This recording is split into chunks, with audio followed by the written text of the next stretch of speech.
नाज़रीन खे ॿुधायूं सिंध में जारी बरसातुनि जो इहो सिलसिलो 26 अगस्त ताईं जारी रहंदो। इम्कानी तौरु सख़्त मुतासिर थींदड़ माण्हुनि खे महफ़ूज़ हंधि मुंतक़िल कयो वञे। PDMA पारां अलर्ट जारी कयो वियो आहे। ईंदड़ 3 ॾींहनि ताईं सिंध जे केतिरनि ई ज़िलनि में वसकारो थींदो। हैदराबाद, सखर, थरपारकर, बदीन, सजावल, ठट्टो, उमरकोट, मीरपुर ख़ास, टंडोल हयार में बरसात पवंदी। सिंध जी राजधानी कराची में 25 अगस्त ताईं वसकारो थी सघे थो। PDMA पारां अलर्ट जारी कयो वियो आहे। लाॻापियल DCs ऐं मुतासिरनि खे सहूलियतूं फ़राहम करण लाइ अॻुवाट क़दम खणनि।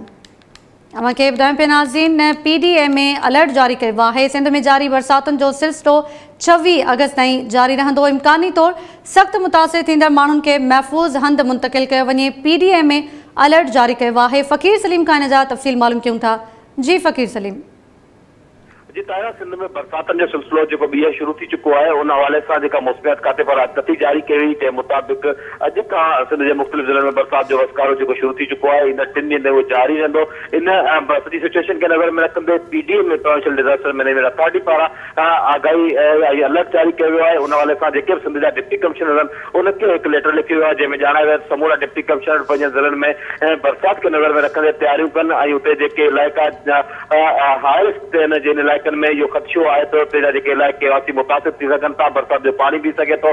उन्हनि इलाइक़नि जा रहवासी जेके कच्चनि आबादियुनि में रहनि था उन्हनि खे महफ़ूज़ हंधि मुंतक़िल कनि ऐं उन्हनि जे जेका प्रॉपर इंतज़ाम कया वञनि, उन्हनि खे रहण तोड़े खाइण पीअण बुनियादी सहूलियतुनि समेत समूरी सहूलियतूं यकीनी बणाई वञनि। इन हवाले सां PDMA पारां सिंध जे समूरे डिप्टी कमिश्नर खे अलर्ट जारी कयो वियो आहे। पहिरियां इहो जेको बरसात जो सिलसिलो आहे इहो 26 अगस्त ताईं सिंध जे मुख़्तलिफ़ ज़िलनि में जारी रहंदो, जॾहिं त कराची में सुभाणे ऐं 25 अगस्त ताईं 2 ॾींहनि जे लाइ जारी रहंदो। उन लाॻापियल इदारनि खे मौसमियात खाते अलर्ट जारी कयो आहे जिन इलाइक़नि में अॻु में पानी बीतल आहे उन में इंतज़ाम कयो आहे त जेके रहवासी आहिनि उहे कंहिं वधीक मुश्किलात खां बची सघनि। जी महिरबानी अव्हां जी फ़कीर सलीम तफ़सील ॾियण लाइ।